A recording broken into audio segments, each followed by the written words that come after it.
This video is sponsored by Invideo AI. The sky over the Rhine roared to life on the morning of March 25th, 1945. Inside the bellies of C-47 Dakotas, Canadian Paratroopers of the 1st Canadian Parachute Battalion clenched their jaws, hearts pounding. This wasn't just another jump, this was a leap into history. The very thought sent shivers down their spines. Below, a sea of 85,000 German troops and 2,000 artillery pieces stood ready, guarding Nazi Germany's last bastion. The Rhine, no longer just a river, but a fortress of desperation. These men were about to plunge into the heart of enemy territory, facing a cornered foe with nothing left to lose. Yet fear wasn't what coursed through their veins. It was the electrifying words of Brigadier General James Hill uttered before they took off. Quote, "Gentlemen, the artillery support is fantastic, and if you're worried about your reception, just imagine being the enemy. What would you think if you saw a horde of ferocious, bloodthirsty paratroopers bristling with weapons, cascading down upon you from the skies?" As they crossed into enemy airspace, hell itself seemed to erupt. Black flak blossomed around them, the air screaming with anti-aircraft fire. Each man knew their journey here had been anything but certain. Once dismissed as a luxury by Canadian brass, they now stood ready to prove their worth beyond measure.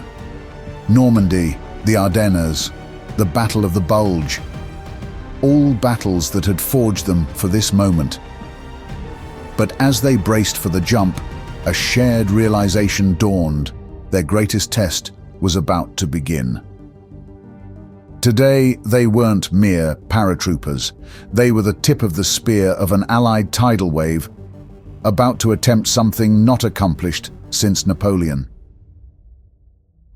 In the annals of history, few events have shaped our world as profoundly as World War II. Bringing these monumental stories to life through documentaries is no small feat.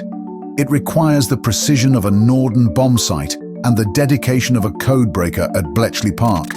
That's where Invideo AI enters the theatre of operations, a groundbreaking tool for content creation with over 10 million users across more than 150 countries. Far more than a simple video editor, it's like having an entire production team at your fingertips. Let us demonstrate. We type a short prompt about Operation Overlord and watch how swiftly Invideo AI assembles a compelling narrative. But that's just the opening salvo. Just as World War II's greatest generals could rapidly adapt their strategies, Invideo AI allows you to modify your video with simple text commands. Want to change the intro? Done. Need better footage of Sherman tanks rolling through France? Just ask. You can even ask it to translate the voice to French.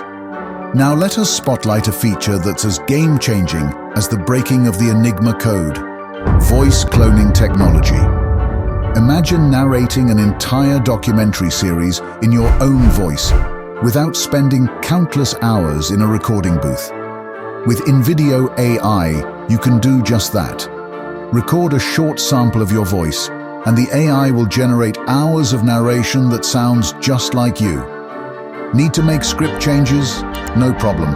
Edit the text, and Invideo AI will regenerate the narration in your voice faster than a P-51 Mustang. With Invideo AI, you can create up to 4 videos for free. But if you're ready to launch a full-scale production offensive, we recommend the paid plan. Starting at just $20 a month, it's like upgrading from a Jeep to a Sherman tank. You'll get watermark-free videos, access to voice cloning, and an arsenal of high-quality stock footage that would make the War Department envious. Don't forget, you can double your video generation credits in your first month by following the link below and using the code WW250. With Invideo AI as your ally, you'll be creating videos with unprecedented ease and quality. As the Battle of the Bulge came to a close, the Allies understood the importance of maintaining their momentum. The next crucial objective was to cross the Rhine River. the last formidable natural barrier between the Allied forces and the heart of Nazi Germany. The plan was to launch a swift, coordinated assault that would break the German defenses and pave the way for a final push into the Reich. Codenamed Operation Plunder, this operation had been meticulously planned months in advance. However, with the war reaching its bloody climax, the urgency to execute it became more intense than ever. Field Marshal Bernard Montgomery, who led the operation, was determined to deliver a decisive blow. He later reflected, quote, "My intention was to secure a bridgehead prior to developing operations to isolate the Ruhr and to thrust into the northern plains of Germany. It was a critical maneuver aimed at crippling the German war machine at its very core. The future of Europe hinged on the success of this operation." The plan involved a massive two-pronged attack. On the right flank, the US Ninth Army was tasked with advancing, while on the left flank, the British Second Army, commanded by Lieutenant General Sir Miles Dempsey, was to lead the charge. The chosen stretch of the Rhine, between Rheinberg and Ries, with the town of Wesel as a key objective, became the focal point of the assault. Montgomery's strategy was straightforward, yet bold. Strike the Germans with overwhelming force, establish a bridgehead, and then unleash the full might of the Allied forces deep into Germany. To ensure the operation's success, Montgomery had at his disposal the 1st Allied Airborne Army, a force composed of the US 18th Airborne Corps, under the command of Major General Matthew Ridgway. This included battle-hardened American and British paratroopers, such as the US 17th Airborne Division, the British 6th Airborne Division, and the attached 1st Canadian Parachute Battalion. Their mission was crucial, dropping behind enemy lines, securing key terrain and disrupting German defenses, thereby clearing the path for the ground assault. The airborne component of the operation, codenamed Operation Varsity, was ambitious in both scope and execution. The plan was to drop 2 entire airborne divisions simultaneously, capturing the Diersvierter Wald and the high ground east of the Rhine, up to the Issel River. This terrain was strategically vital. Controlling it would deny the Germans the ability to direct accurate artillery fire and prevent reinforcements from reaching the front line. The paratroopers' mission was clear: seize the high ground, secure the woods, and hold their positions at all costs. Learning from the lessons of previous drops, the commanders made a bold decision.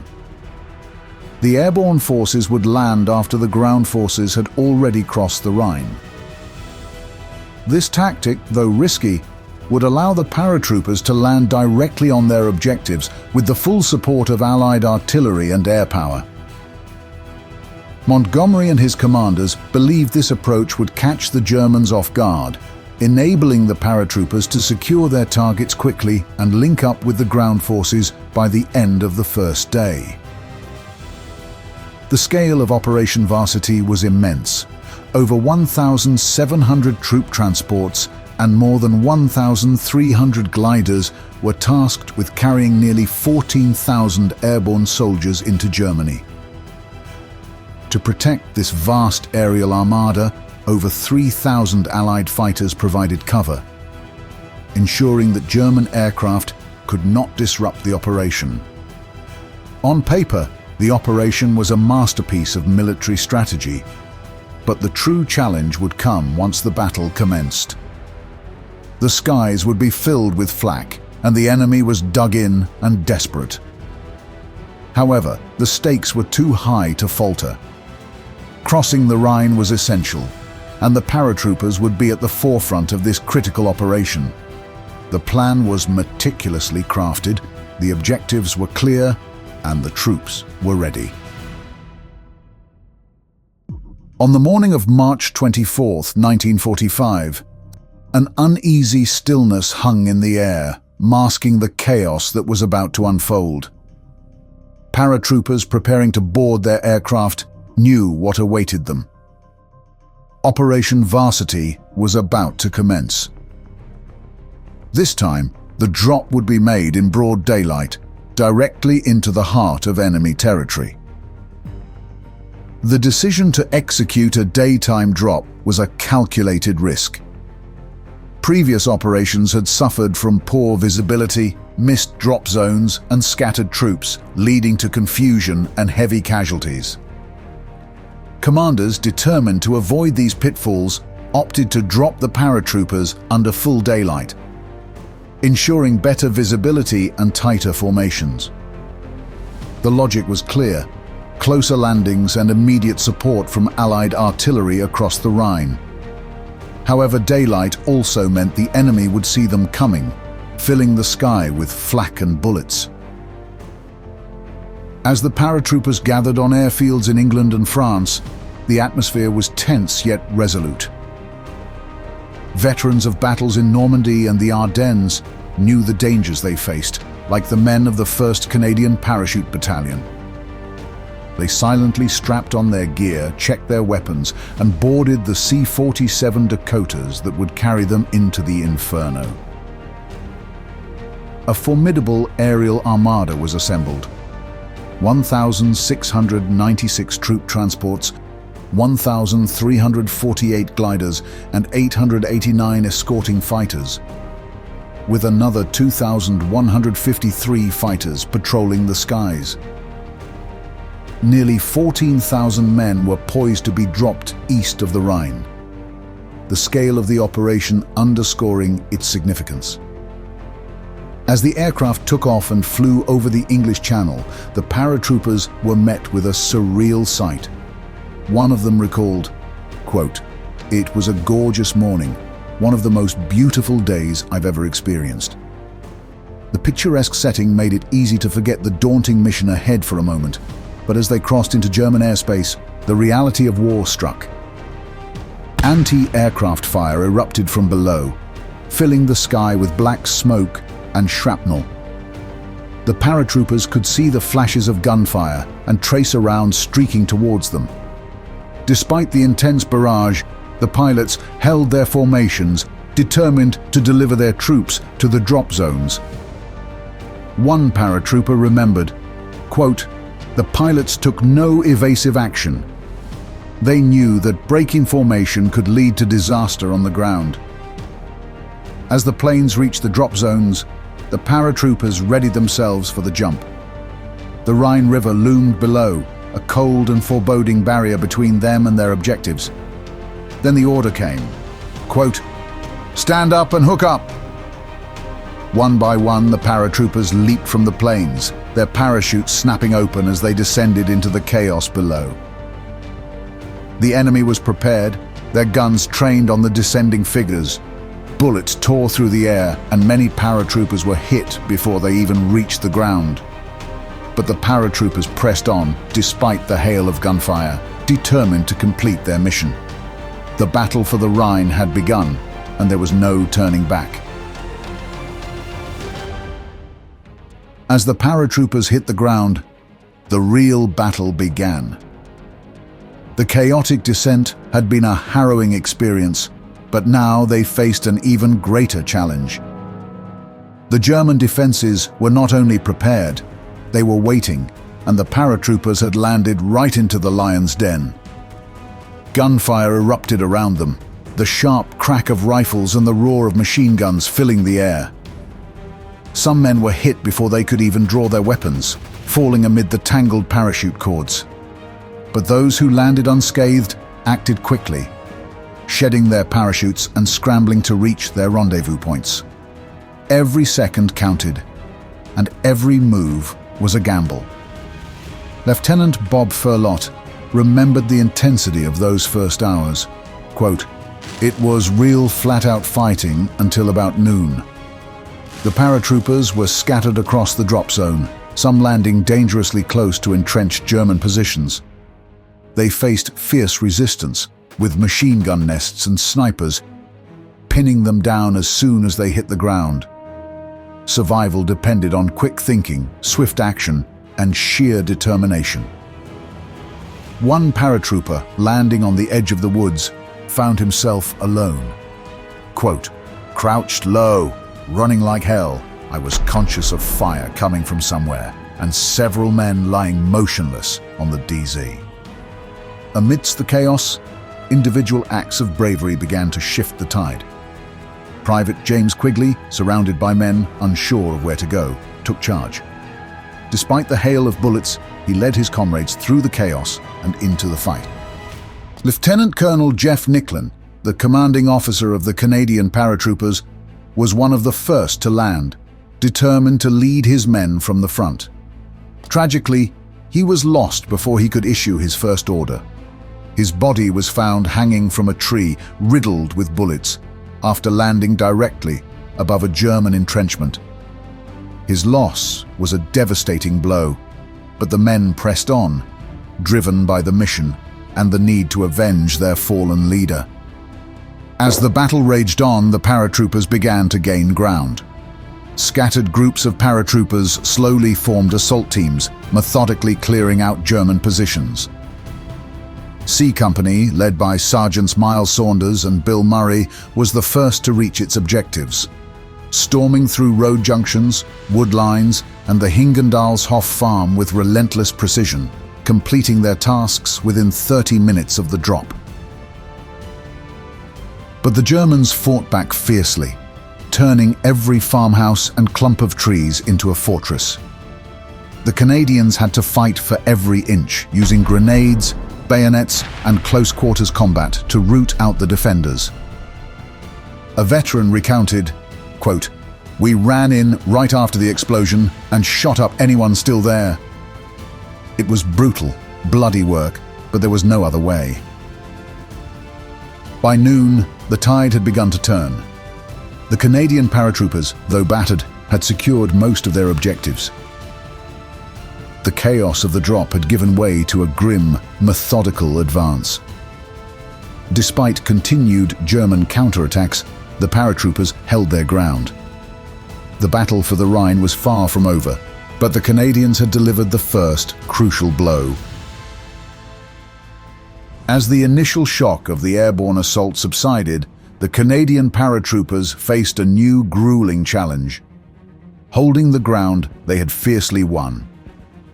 The battlefield was a grim landscape of churned earth, smoldering wreckage, and scattered bodies, friend and foe alike. The adrenaline of the initial assault gave way to a cold, relentless determination to survive and succeed. By noon, the 1st Canadian Parachute Battalion had secured most of its objectives, but the battle was far from over. The Germans, though battered, were not defeated. In the northern part of the Deersfort of Old, the paratroopers established defensive positions, digging in with whatever tools they could find. Every tree and every mound of dirt became vital cover as they prepared for the inevitable German counterattacks. The battalion had suffered heavy casualties. Out of approximately 475 soldiers, 67 had been lost in just a few hours of intense combat, including their commanding officer, Lieutenant Colonel Jeff Nicklin. The Germans launched relentless attempts to dislodge the paratroopers. Throughout the day and into the night, they probed the Canadians' defenses, searching for any weakness to exploit. The paratroopers responded with fierce determination, using every weapon at their disposal. Vickers machine guns laid down constant suppressive fire as mortars sent lethal shrapnel into the ranks of the advancing enemy. One of the most harrowing moments occurred when the Germans brought up self-propelled guns to pound the Canadian positions. From just 400 yards away, these guns unleashed a devastating barrage, targeting the Vickers machine guns and mortars. The lightly armed paratroopers fought back with everything they had. Piat anti-tank weapons were brought up, their operators risking everything to get within range. One of the German guns was destroyed in a remarkable feat, and the other retreated under heavy fire. Corporal Frederick Topham, a medic with the 1st Canadian Parachute Battalion, became a legend that day. Hearing the cries of a wounded comrade exposed to enemy fire, Topham ran to his aid, even as 2 other medics attempting the same were shot down. Despite a bullet tearing through his own nose, Topham continued to administer first aid. Ignoring his injuries, he hoisted the wounded soldier onto his shoulders and carried him back to safety through relentless enemy fire. For the next 2 hours, Topham evacuated the wounded, refusing to rest or seek treatment for his own wounds. Even after being ordered to stand down and seek medical attention, Topham's bravery did not wane. He encountered a burning Bren gun carrier, its crew trapped inside amid exploding ammunition. Despite the danger, Topham charged in, rescuing the men and pulling them to safety. His actions were nothing short of heroic, inspiring all who witnessed his fearless dedication to his comrades. His actions earned him the Victoria Cross, the top honor for valor in the British Empire. By the end of the day, the Canadian paratroopers had not only secured their objectives, but had also repelled every German attempt to reclaim the ground. Despite overwhelming odds, they had dug in, fortified their positions, and held on. The battlefield was littered with the debris of war, but the line held. The Canadians had turned the tide, ensuring the success of the Rhine crossing and bringing the Allies one step closer to victory in Europe. The smoke of battle had barely cleared when the Canadian paratroopers saw the first armoured columns of the 15th Scottish Division rolling toward their positions. The link-up, achieved in less than 24 hours, marked a decisive moment in Operation Varsity. The paratroopers, bloodied but unbowed, had fulfilled their mission. They had breached the German defences, secured their objectives, and paved the way for the final Allied push into the heart of Germany. Operation Varsity was a resounding success. Executed with precision and tenacity, the airborne drop shattered the German defences in a single day. As Major General Ridgway later remarked, quote, "The airborne drop in depth destroyed enemy gun and rear defensive positions in one day, positions it might have taken many days to reduce by ground attack." The paratroopers' actions not only ensured the success of the Rhine crossing, but also accelerated the collapse of the German war machine. Yet, the cost had been high. The 1st Canadian Parachute Battalion, like many other units involved, suffered heavy casualties. But their sacrifices were not in vain. They had played a crucial role in one of the war's final and most significant operations, helping to bring the conflict in Europe to a close. The legacy of Operation Varsity is one of courage, determination, and victory against overwhelming odds. The Canadian paratroopers, through their bravery and skill, earned their place in history, their actions contributing to the final, inevitable defeat of Nazi Germany. As they marched forward into Germany, the war's end now in sight, they carried with them the knowledge that they had struck a decisive blow in the fight for freedom.